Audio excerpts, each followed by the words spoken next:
Okay, so I think we'll go ahead and get started. We have a very full agenda today, so I will kick it off.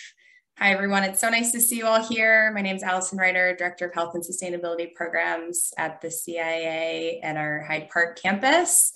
And I'll be kicking off this MCRC Insights Exchange, the second so far of this year.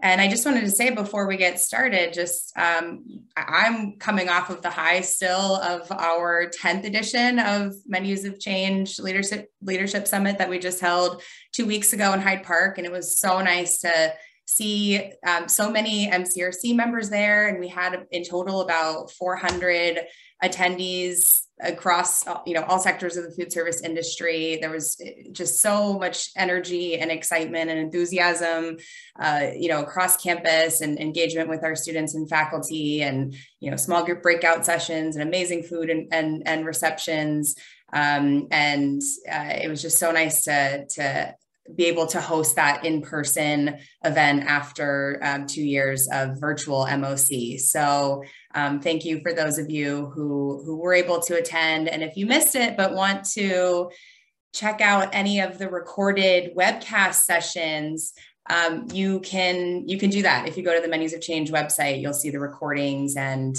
some other supplemental resources. So to start us off for today, for the MCRC Insights Exchange, the focus is going to be on our exciting research pipeline. Let me go to the next slide here, just to review the agenda and the plan for today. So I'm going to kick it over to Sophie next to introduce our new member organization, which we've kept a surprise so far. So this will be the big launch. Very excited to welcome this institution to the group. And then we will have a series of updates of our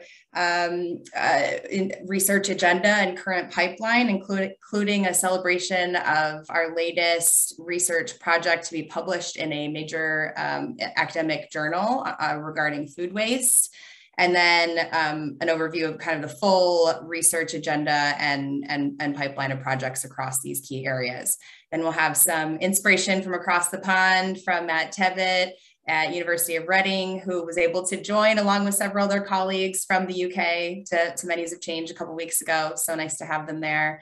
And then I will wrap up and give a little bit of a plug for you all to register to attend the October in-person meeting at the University of North Texas. So that is the plan for today. Happy to have you all here. And Sophie, I will kick it over to you. Thank you so much, Allison. Wonderful to have everyone.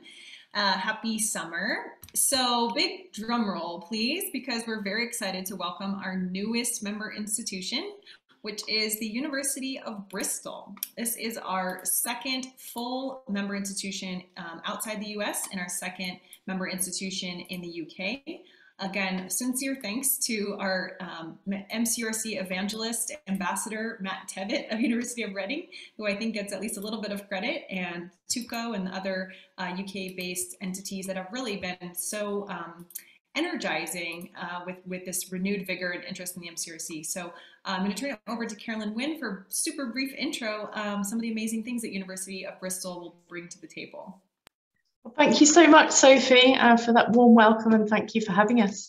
We're so excited to be part of the Menus of Change. It's been quite a long process, as you kind of alluded to, so through TUCO and definitely talking to Matt and colleagues. We started the process, and we're so looking forward to the collaborations and opportunities that it will bring. So Bristol University is 5,500 miles from Stanford University, but definitely joined by our shared values. And Source is the name of our in-house catering brand, putting ethical and sustainable production practices and food sourcing, hence the name Source, at the centre of what we do. So we operate 16 catering outlets on the university's multiple campuses across the city of Bristol for 40,000 students and staff. We aim to carry out our services in a way that enhances positive social, ethical and environmental benefits, whilst also encouraging and promoting healthy eating. We've achieved Fair Trade University status last year, and we are focusing on our carbon reduction to be net zero by 2030. Can I have the next slide, please? So Source serves over 500,000 meals and sells over 120,000 grab and go items per year. And we've focused on putting meat as a supplementary protein choice by achieving the following plant-forward initiatives. So in our halls of residence, where we serve 2 meals per day to students on a catered package, we've enhanced cooked breakfast to become 90% plant-based, replacing processed meats. And we've lowered ruminant meat to 30% of the meat options available. We introduced plant-forward days, including Flexitarian Friday, bringing plant-based options up to 42% of the overall menu ranges on offer across our catering outlets.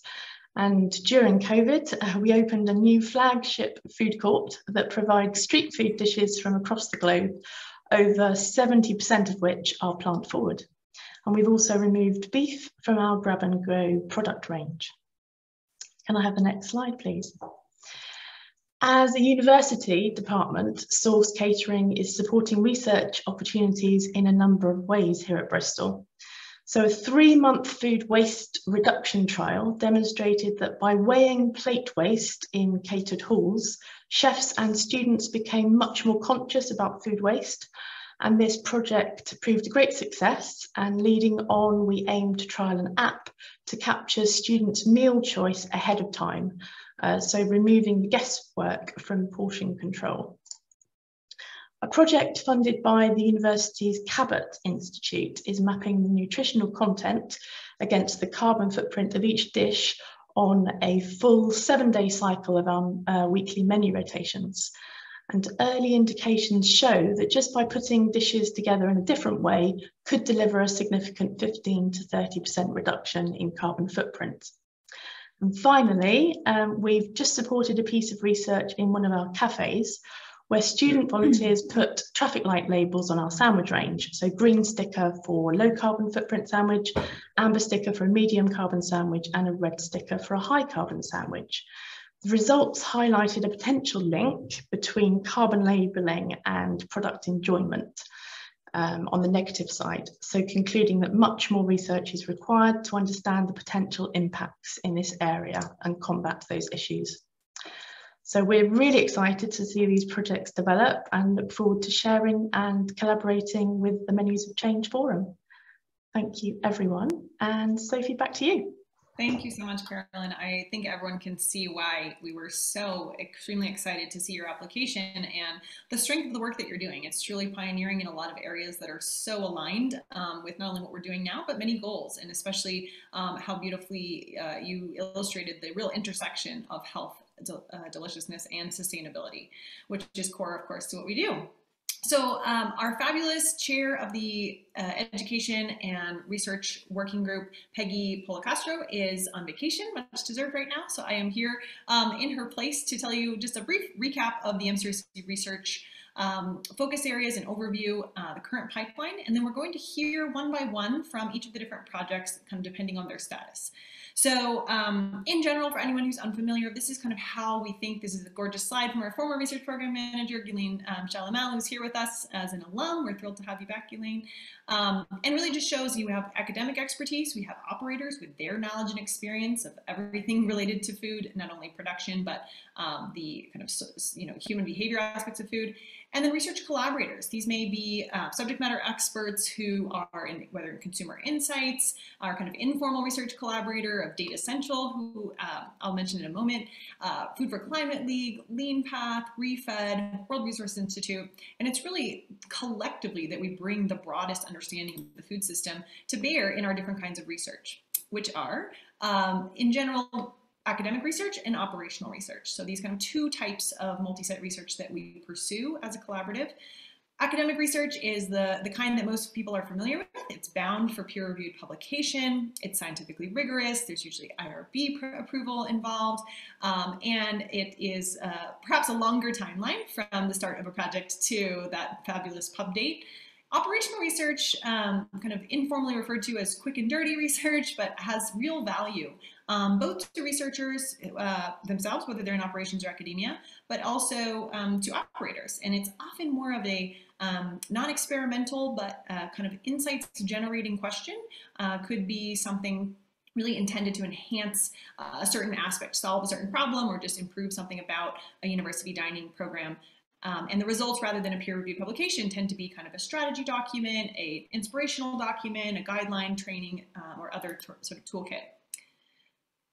Broadly speaking, with the MCURC research agenda, we're aiming to shift diets. And in particular, we're aiming to develop scalable, applied solutions to promote healthy, sustainable, and delicious food choices. So this way you can sort of see how the different branches all ladder up. And within that high level umbrella, there's sort of four main focus areas: plant-forward diets, food waste reduction, reduced portion size, and an emphasis on quality over quantity, and food literacy. And that's really where a lot of the educational aspects come in. And it's also a big reason why we have recently merged the research and education working groups, is because they're so interconnected, measuring the result of learning more about food on food choice and so forth. So this is our pipeline. It's very robust, as you can see. And we're here first to kick off with our newest publication in peer-reviewed academic journal, which is the National College and University Food Waste Survey, published just this year. So I'm going to stop there and turn it to our colleagues to present on that study.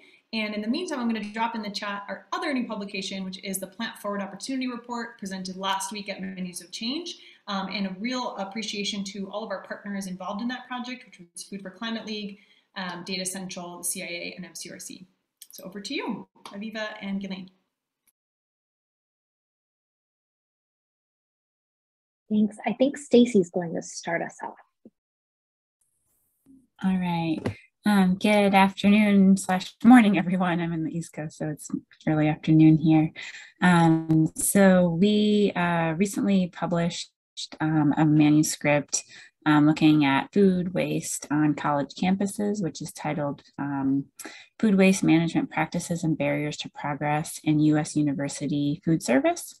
And this project took shape, I think, way back in 2020, before, well, I guess 2019 it started, before COVID hit. And we'll talk about kind of the rationale and background for the work, and Ghislaine will present on the importance of conducting this research in college and university settings, and then Aviva will share our very important results, and then we'll have some time for Q&A. So with that, next slide. Okay, so as many of you are aware, food waste is a literally huge problem globally, but in the US and other developed countries, food waste occurs primarily at the consumer stage of the food chain, so among retailers and food providers, and then within households. And somewhat surprisingly, less attention has been paid historically to looking at food waste on college campuses. So there have been a lot of initiatives on individual campuses. As a whole, there hasn't been a lot of research scanning sort of the overall scene and investigating what strategies are effective in reducing food waste. But we do know that roughly a third of food is wasted globally, and that contributes up to 10% of greenhouse gas emissions just from food waste alone. So it's a huge piece of the overall climate change puzzle, and one that we theoretically have quite a lot of control over. So given the large and growing population of college and university students, and the sort of under attention paid to this area, we decided to conduct a survey to, okay, wait, next, sorry. Ghislaine will talk about the importance of food waste on college campuses. Yeah, thank you, Stacy. And I think all of you is very aware of the relevance of the university food system to conduct research, in particular because universities are mini food ecosystems, right? And I try to convince in that triple picture.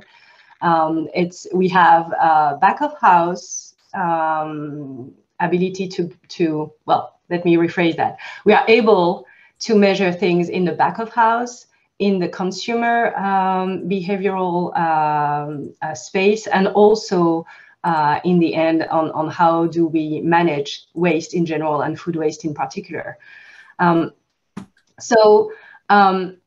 This is a great research ecosystem because we can, in all of these stages of the food transformation, experiment, evaluate, and then hopefully expand, whether it's through the MCURC or through other type of systems. And this is really this ability to experiment on the 3 dimensions of change that is very appealing.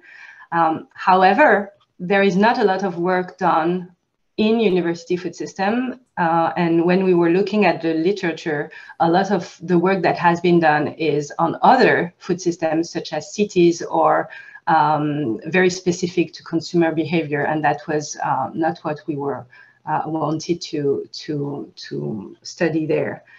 The universities also have very specific elements, right? And I try to put in this meal plan image, and I hope you can see like the timeline of the university food is very fun because, for example, in September, we know that students come and try to eat everything and try everything. And so there is a lot of waste that comes from there. Then comes the honeymoon and the students are just, wow, the meal plan is amazing and the food choices are great. And then comes January, March, and there is menu fatigue. And then April, June, and you have the stress of the finals. And then the summer, the whole system just shifts and there are conferences. And then sometimes you've got a pandemic that comes there, and all of a sudden the focus comes to, oh, can we keep everyone safe in that space? And I think it was interesting to do this study before the pandemic because the strategies that were put in place within the dining environment can apply to many different places of the industry. The last one is, of course, and you know, I put back my old hat, is the opportunity to make an impact on students. Often, the university space is the first opportunity for students to make their own daily food choices. So, of course, we want to keep them safe, but we also want to stimulate them, have them try new food. We want to educate them, and we want also to impact their diet now and in the future. And so that study was also a great way to give background to further study moving forward and understand better in what environment this food waste management takes place. So here you go, Aviva.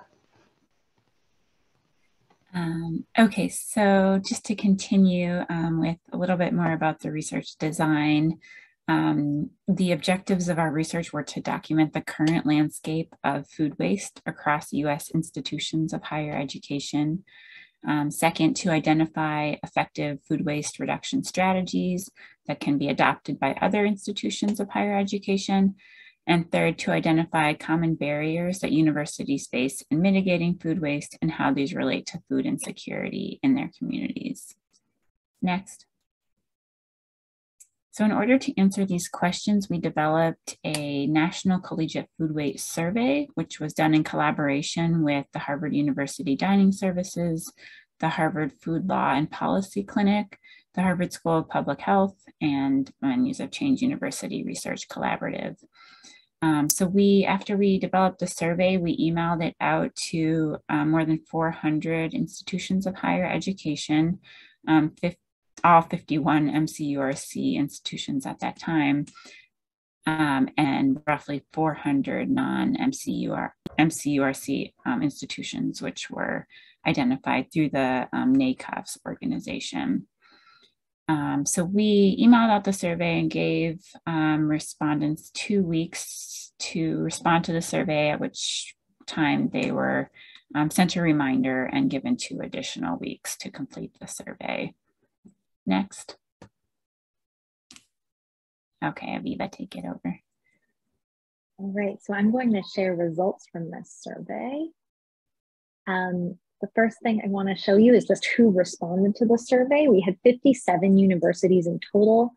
You can see the majority were from the Northeast and the West, so kind of those 2 coasts, but we also had people in the South and in the Midwest. Institution sizes ranged from less than 5,000 students, fewer than 5,000 students, to 20,000 or more students. And you can see the plurality were 20,000 or more, so these are large institutions. 60% of the institutions were public and 40% were private, and 61% were in urban settings, but we also had representation from universities in rural settings and suburban settings. In terms of how many undergrads were actually enrolled in meal plans, the majority of institutions have fewer than 5,000 undergraduates enrolled, but we also had some good representation from larger institutions with larger undergrad populations in these meal plans. 82% of the dining facilities offered all you care to eat meals, and then 79% of the institutions had internally operated dining facility management, so it was self-managed. The first focus of our survey was kind of about the food waste agenda of the institution. So is food waste even on their radar? Do they care about it? And what we found is that the majority of institutions surveyed, 72%, reported that their level of concern about food waste was high or very high. And we also saw that 75% had made a specific goal or commitment to reducing food waste on campus. So generally, this is a population of institutions that really care about food waste and are trying to work on it. We then asked them about how they were measuring food waste. And what we found is that a lot of institutions were measuring food waste, but they were measuring it in different ways and not in any standardized way. So we saw 47% were measuring at the pre-consumer level, 32% at the post-consumer, 40% at the service level. 1/3 were measuring only combined food waste across all 3 levels, and 16% were not measuring food waste at all. You can see we also saw 30% were separating liquid versus solid food waste in their measurement, and 16% separated solid food groups in their food waste measurement. A lot of institutions had tons of different food waste reduction strategies. So we looked at reduction and repurposing. Right now I'm going to talk about reduction. The most common methods to reduce food waste were forecasting demand to prevent overproduction, preparing smaller batches, using trayless dining, changing menu planning, and using leftovers for other dishes. We also asked about whether institutions were working on repurposing food waste, so using things like donation or compost, and almost all of the institutions surveyed were donating wasted food, and they were composting wasted food. Industrial usage was slightly less popular, only 42%, and 12% used wasted food for animal feed, and that was at rural institutions only. We found that the largest barriers to institutions donating food was a lack of labor. 44% had a lack of labor, and this was pre-COVID. So I think during COVID and after COVID, I'm guessing this would be an even bigger issue. Liability concerns were also listed by 30% of institutions. Barriers to composting, the largest was infrastructure, a lack of infrastructure, a lack of expertise, and a lack of labor. Financial concerns were the least popular concern when it came to composting and what was holding people back. We also asked schools about food insecurity. What we found is that the majority of institutions were concerned about campus food insecurity, but fewer than half of the institutions surveyed actually measured food insecurity on campus. Despite that, a lot of them had resources available to students who were food insecure, including food banks and pantries. Around half offered meal swipe donations, 35% offered meals during breaks, and 11% offered discounted meal plans. So in conclusion, what we saw from our study was that universities are concerned about food waste, but measurement is not standardized or consistent across schools. So that may be a barrier in the future to implementing and evaluating coordinated reduction efforts.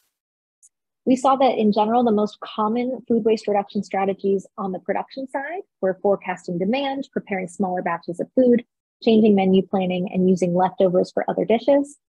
On the consumer side, institutions were using trayless dining, they were offering smaller portions, and giving communication campaigns to people in the cafeterias.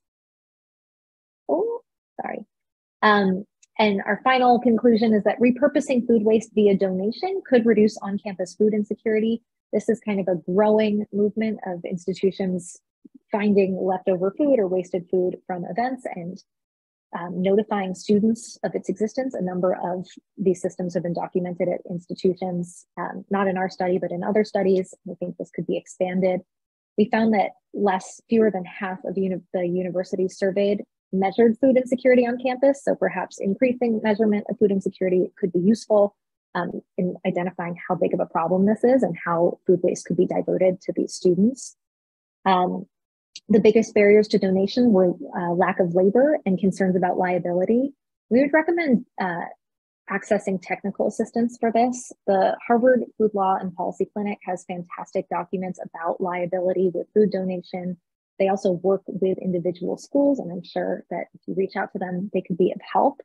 For composting, there were barriers, including lack of infrastructure, expertise, and labor. And again, I think using the resources of this group and finding out what was useful for other institutions could be useful for the future. Yes. If you want to read more, here's our study. And we just want to thank everyone who was involved in this. A lot of you guys responded to the survey, so thank you very much.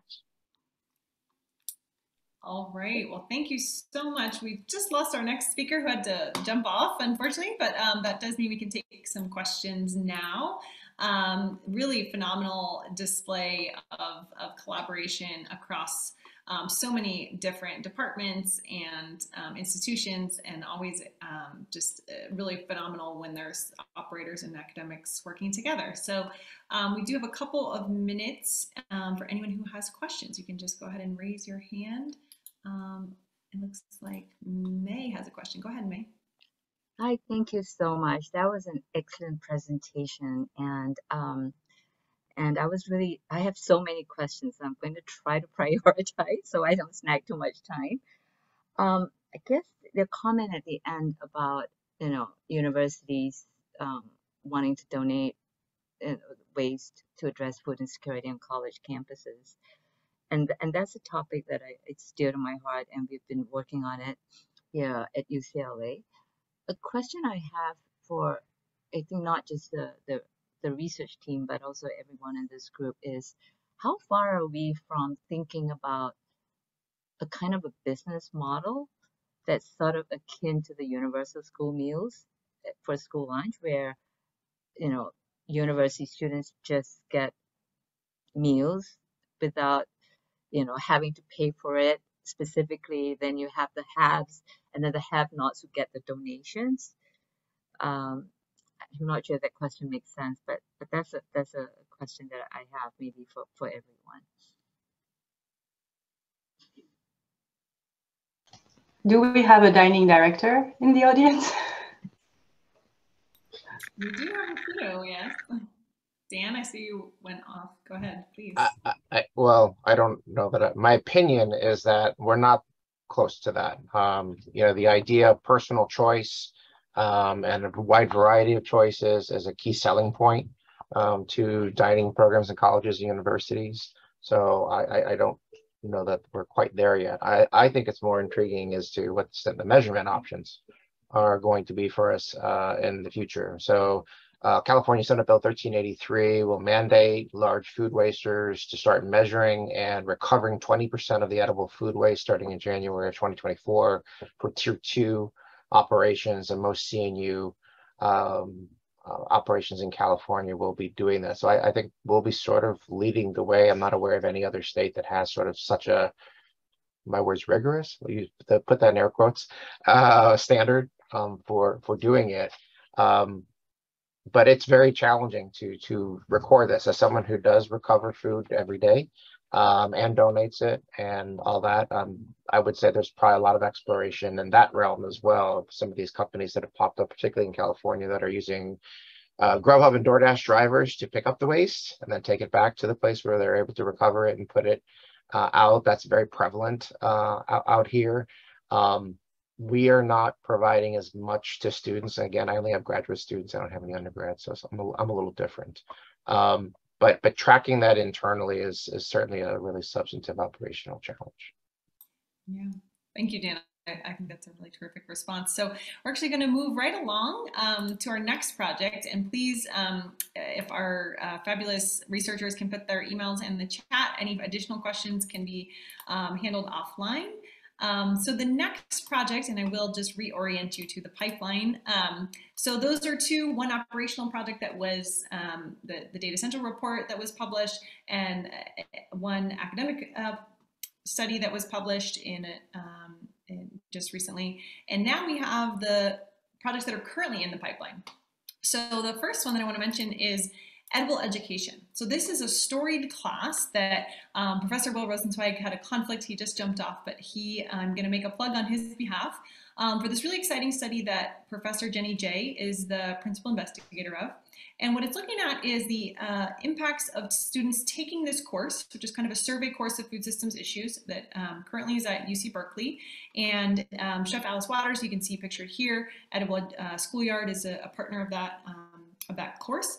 Now the idea is to actually replicate not only the course, but replicate Jenny's survey that the pilot just was completed this spring that does look at dietary patterns and the impact on food choices of students who go through this class. So really that great synergy between research and education. And the timeline is essentially to kind of liaise with Will. His email is here and I'll put it in the chat, and with Jenny to take this existing set of materials. Basically, it's a class in a box. All of the curriculum taped, everything is online. The lectures, guest speakers, surveys, active learning activities, prompts, immersive experiences. This is an incredible class that people may have seen on YouTube. It goes well beyond UC Berkeley students. And for anyone who is in a position to offer a course on your campus, this is an open invitation. And then have Jenny apply the study to actually measure the impact on your students. So it's really an exciting class. It's one that's been kind of a dream project for a lot of us for quite a few years, to be honest, and scaling this existing phenomenal class. If you remember the Education Exchange project, where we were really trying to kind of create the best of sort of food system survey course, and edible education, is always evolving. I'm not saying it's the only good class out there, but it's a really, really exceptionally well designed one. So please be in touch with Will and Jenny. You have essentially until kind of it's winter quarter for those of you on a winter schedule, or spring quarter, and it starts in January. So really the next few months are the window of opportunity to try to get that class listed and cross-listed, hopefully in lots of different departments. The next project, is being led by Dr. Mei Wang, and she's here, so I'll let her introduce the project and the invitation to participate.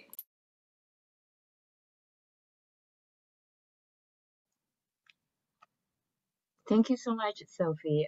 Just try to be really quick in 5 minutes. I think this project was conceived about a year ago, I think, and just to give a little bit of background, here at UCLA, we've been conducting this course called Food Studies Colloquium that was developed by Michael Roberts from our law school and also Janet Tomiyama from psychology. And what was so unique about this course, it was so interdisciplinary that we had students from literally every corner of campus, and we actually had to expand the class because it was so popular. And the first day of the class was really about helping students become more self-aware of the way they think and how that's being shaped by their lived experiences, but also by the specific academic training. And it was also about giving skills to the students to communicate better. And so, as we all know in this group, that multi-sectorial, multidisciplinary type of approach is just so critical to addressing food security issues. And when I use food security, I use it in a very broad way. It's like increasing access, having access to healthy food for everyone, which is, I guess, the North Star goal for everybody. And we know to do that, we really need to be leveraging all of our knowledge and expertise from all the different components of our very, very complex food system, from production all the way to food waste recovery. And so out of that came this idea of having a transdisciplinary degree level program. And I was maybe a little bit over optimistic. I thought I had the support of our dean and we were going to be able to move forward with the new concentration. And then we ran into a lot of other snags. So despite having a dean who was very, very supportive, there was so many other barriers. And so out of that came this idea, maybe we're not alone. Maybe there are other, there are probably many other faculty and individuals at other institutions who are interested in developing kind of a transdisciplinary training program for the next generation of practitioners and scientists so that they can actually do a much better job than we have in terms of communicating and leveraging knowledge across disciplines. And so the idea then was that we would maybe do a proposal, and many thanks to several people who have contributed to doing this proposal. Anthony Camargo, as we know, has left, and Charlie Hoff, a student, and then to all the many people who gave feedback to them, Peggy and others. So just want to say a big thank you, because I've been teaching way too much the past 2 quarters, and I really appreciated everybody's support with this. So generally, where we are with the proposal right now is that we will identify academic institutions where there are any food-related courses, from nutrition to even urban planning, addressing, access to food, zoning, just really broad food distribution, marketing, etc. And then we would do in-depth interviews with them to see, what they think about benefits of having such a transdisciplinary program, and if there are benefits, what they think might be the barriers to kind of implementing one in an academic institution.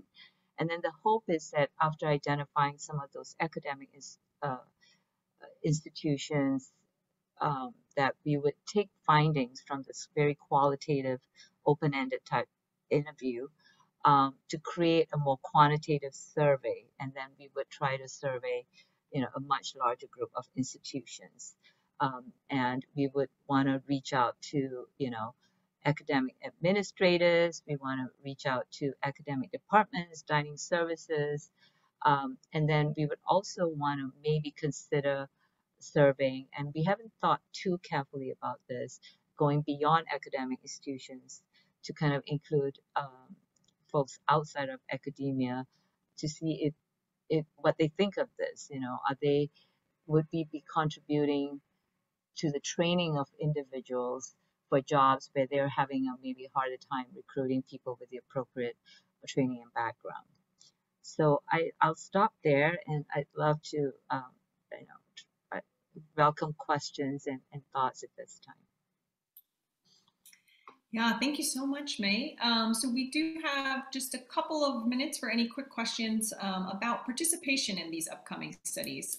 We have 2 more speakers, but we are really eager because this is such an exciting moment in time where we have principal investigators, we have approved study protocols, and we really now are seeking member institutions who want to join May and other colleagues, as noted, who will be really spearheading this work. So if you have questions about participating or about the studies, this one or edible education, we're happy to take those now, and I will scan for any raised hands. May's hand is still up, but I don't think that's on purpose. I think I think we're good. So yes, contact information is in there. Lots of kind of institution-specific questions. You know, if you have a lot of this, of course, will really depend on kind of finding the right folks within your campus to loop in and to work with in pursuit of either of these studies. So a lot of that can be handled on kind of a more one-on-one basis.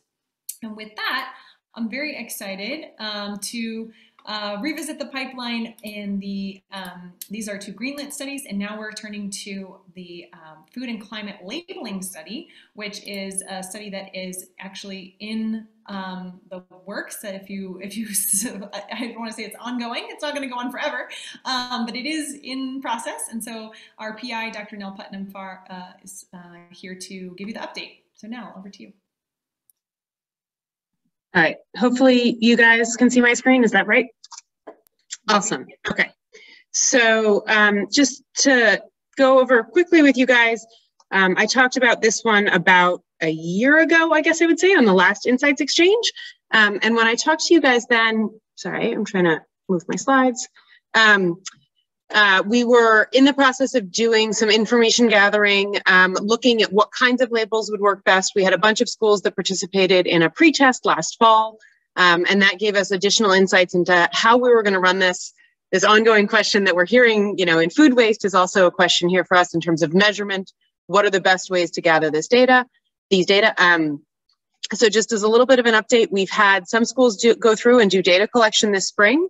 And I have some of those in today to talk to you about, and just briefly, but wanted to go over sort of what we've been doing so far, how we got to where we are, and what that looks like. And we're open to doing more versions of this in the fall semester. So if there are some who didn't get to participate this spring, there is no reason why this also can't run in the fall, to have this run at some additional sites.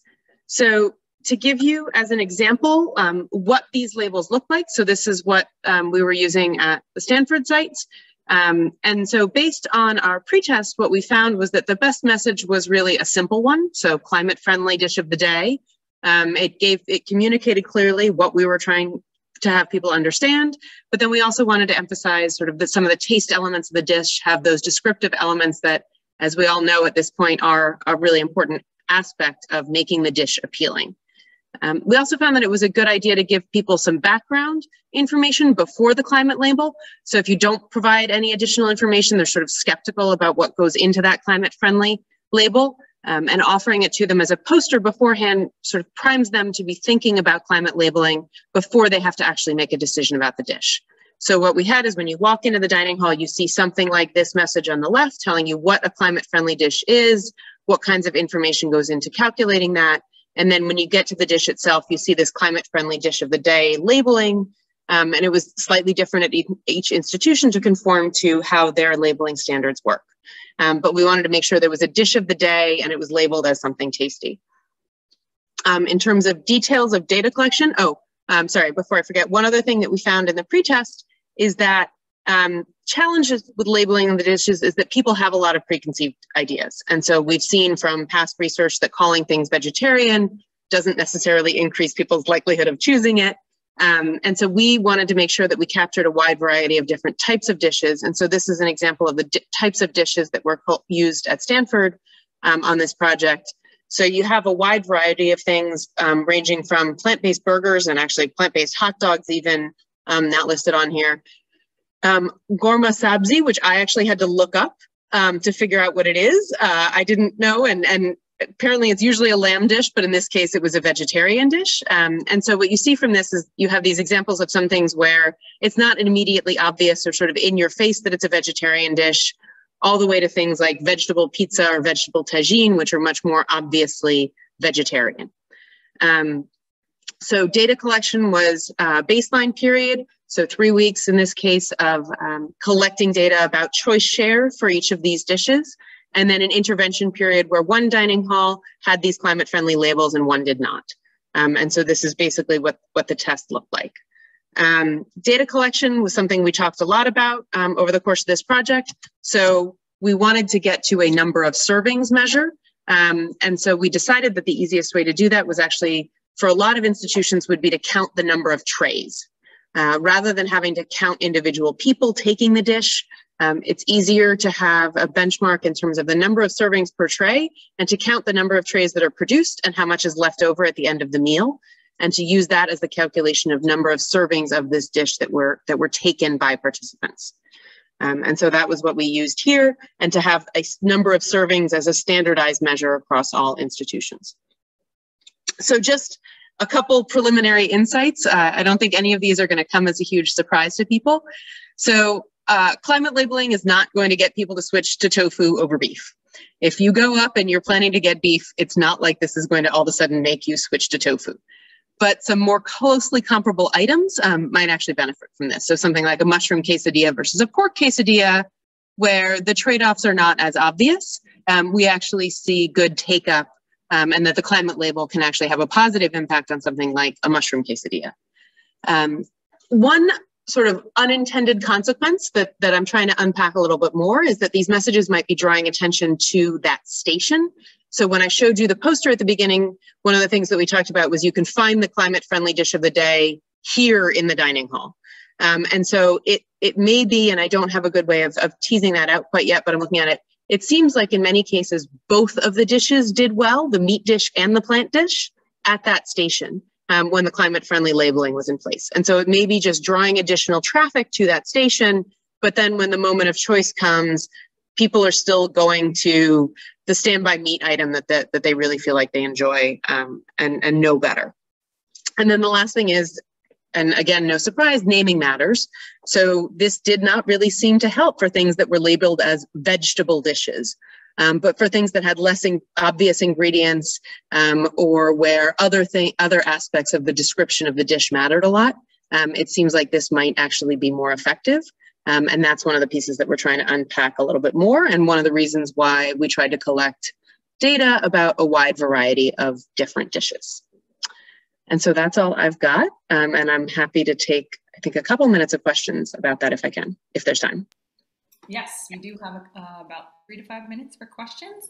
And this, as we know, is a topic that has been on so many people's radars, is in the media constantly, and countless food service and food companies well outside of MCURC are putting labels on and so forth. And so I really think that the applications of this project, and so agree with you now that future iterations as well, really have boundless potential impact and in terms of time savings and so forth. So there's a lot to do with this information. And I love the conclusion at the bottom I put in the chat, but don't forget, first, apply the Edgy Veggies Toolkit before you even start this project and make sure that your that your menu titles are already leading with flavor. But yes, any questions, comments? We have our PI here, which is always a real treat. All right, and if not, let's go ahead and put your email in the chat now for anyone, and especially to the point, I know when I saw the slide previously, we had quite a few more institutions that were hoping to participate. So really just reassuring that the window to participate is not over. And again, this is a plug and play protocol. And so now can really help you get that set up at your institution for fall quarter, fall semester, whatever. And just to really emphasize that, I would love to do more sort of taking what we found in these preliminary learnings and saying, okay, can we make sure that if we run this in the fall, we can try and sort of focus in on some of these preliminary learnings and make sure that we're teasing apart some of these effects. So thinking carefully about what dishes are being used for the next versions of this project. Yes, thank you so much, Nell, and great comment from Jackie in the chat about a potential follow-up study on the impact of menu mix more generally. And, you know, having seen that at Stanford, that really matters which plant-based dishes are competing against meat. And of course, that is separate from the question of, is there an icon or not, right? And I will add, it does seem perhaps, and this was my sort of, not statistical, but looking at it, I think that fish dishes may, when it's comparing against a fish dish, it does better. So there were a couple that were up against a salmon dish and actually seemed to do well, but I have to dig into that a little bit more as well. Great, thank you for that. Terrific. So the last thing on the research pipeline that I'll share is that we have down here at the bottom 2 operational studies that Dr. Peggy Castro is going to spearhead, and these have already been conducted at Rutgers. If any of you are familiar with Faith and Fat, it follows a very similar approach, really kind of testing student knowledge. It's a very straightforward study design, but and that is intentional to really democratize behavioral research using dining halls as living laboratories. And you'll have to join us at the University of North Texas in October to get the full scoop from Peggy herself. She'll be sharing the results of the 2 pilots, but high level, one of them has to do with caffeine, and I'm actually not as familiar with the farmhouse fuel. I think it's I don't recall what it's about actually, but I know that she's very excited to share this with you. So they are in in the queue as our very newest additions, as sort of a sneak preview, but more to come. So with that, I'm going to stop sharing, and our kind of final bit of inspiration for you today is inspiration from across the pond, as we shared, kind of bookending today with University of Bristol and University of Reading. And Matt Tebbett is going to share a really interesting and exciting program that they've been involved with. So Matt, over to you, and you've got about 5 minutes, so thank you.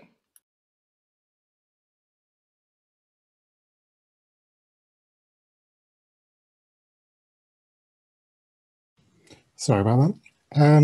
Okay, let me start from the beginning. First of all, I wanted to share this graphic with you. You've probably seen me quoting this graphic before, but this is actually the North American one. And I just think it's a really good thing to sort of remind us what we're doing all this for. So obviously on the far right, you can see the very dark, deep red. So that's bad. That's North America getting warmer. And on the far left is 1901, where it's a bit cooler. Anyway, you can download that free of charge on our website.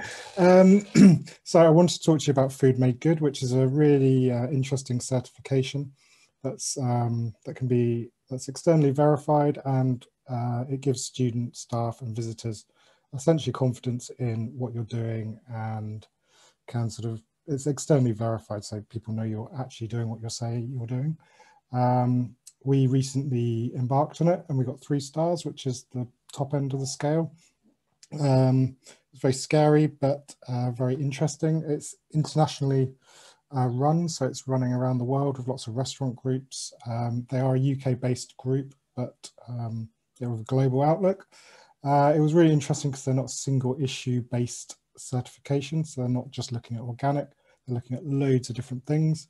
It's low cost. You can put through individual locations or groups of outlets such as cafes, or just do it as a university. And best of all, it's university friendly. Let me just click onto that. So this is how the certification's made up. So it's sort of 3 elements covering sourcing, society and the environment. So really good topics such as treating staff fairly, which are obviously quite hard to prove to your students sometimes, or serving more veg, better meat. And this is really divided into 3 sort of categories underneath, which is governance, operations and influence. So influence, a really good example would be, for example, the work that we all do together, like talking to each other and exchanging knowledge. So they rank that and ask you to provide examples. Operations is very much around what we do on a day-to-day basis. And then the governance is what controls that. Just to give you a quick overview. So it's basically a self-assessment tool. So you fill it in yourself, but you have to provide evidence, and that's where the auditing comes in. So they're experienced auditors that are looking to ensure that you are doing what you say you're doing. So if you were buying organic pork, they would ask you to prove that you buy organic pork through invoices, sort of paperwork, paper trails, your menus. There's a huge amount of evidence goes into this, but I would say it's surprisingly low cost as well. Once you've finished it, it goes through to, you submit it to the SRA and they assess it, and they come back to you with a preliminary report, which we can see on the left here. They let you answer some questions, sort of dispute things, and then they issue your final report and a rating. So their rating scheme runs on a 1 to 3 stars, which you can see here. And this is how they score.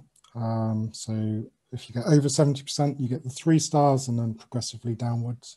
And they do have restaurant groups that score less than 50, and they still acknowledge that you've been through the process. They very much believe it's a roadmap. So not surprisingly, it's mainly in the university world, it's mainly covering UK universities at the moment. There's some quite big universities in that mix, but they are keen to talk to US universities. They've got a localized scheme that's already running. There's the contact details here, Louisa, and also I'd be free to share, really happy to share our report, which tells you everything that was good, great, and ugly at Reading. It's not designed to be a public-facing document, but in sort of the spirit of collaboration, we're happy to share all the positives and negatives about sustainability at Reading. Best of all, it's given us loads of pointers for the future and areas that maybe that we can win at from their assessor's point of view, and also things they found really interesting that they say, no, this is definitely leading, or you need to try harder here. So that's it. And hopefully I've stuck to my time, Sophie. Perfect, Matt. Wonderful. Thank you so much. It's really exciting. You know, we love frameworks in the MCURC. We love, you know, new gold stars and maybe a few ugly ones that may come along with it. But in all seriousness, really the rigor that it sounds like is baked into this program, I think is quite interesting. If not for universities, you know, hey, you heard it here. You could try to be the first US, you know, university, but even not necessarily applying, just to learn from kind of the questions that are asked and push ourselves, right? A lot of this in dining operations are always doing these kind of self-assessments. Where can we push further? How can we do better? And so at least to just even have a full set of the, you know, kind of factors and areas and initiatives that could be worked on, knowing that you have your different priorities. So I think it's just a really great, you know, reference point. So thank you for sharing it, Matt, and feel free to drop any links in the chat for further reference. With that, we're going to wrap up with Allison. Back to you. Thank you, Sophie, and all of the presenters. Oops, did not want to share. I wanted to share start the slideshow, not share that. Okay, so yeah, just some final closing remarks and putting a plug in for our October annual meeting at the University of North Texas in Denton, Texas. We have had just such a blast working with the UNT team putting together the program. So hopefully you all saw in your emails the invitation and all the registration details that went out earlier this month. And we'll be sending a couple more reminders throughout July before the August 5th early bird deadline, after which the registration fee goes up a little bit, just so we can encourage registrations and really just generate some buzz and interest and momentum for really strong attendance. And again, there's really no replacement for that in-person connection and networking that happens when we're all together in one room. So I really hope that you all will make it a priority to register now, register early. And it is kind of that Monday through Wednesday, starting October 3rd, just with an evening reception that's at this beautiful rooftop garden space at the Student Union in the heart of campus with beautiful views. The pictures look amazing. Tuesday and Wednesday will be full days of packed programming with inspiring presentations, small group breakout sessions, a walking tour of different campus dining facilities around UNT, including the famous Mean Greens all vegan cafe. And there'll be some incredible receptions in downtown Denton and on campus as well. So if you have any questions about registration, you can either email me or I'll put in the chat, it's si@culinary.edu. And you just need to, the only note about registration is that it's uniquely linked to your email address. So if there's someone on your team that is not on our MCURC roster, we'll just send them the name and email, and we'll make sure they get their own unique link to register. So with that, I think that closes us out for today. Thanks again, everyone, for joining, and hope you have a great rest of your days. Thank you. Thanks, everyone. Take care.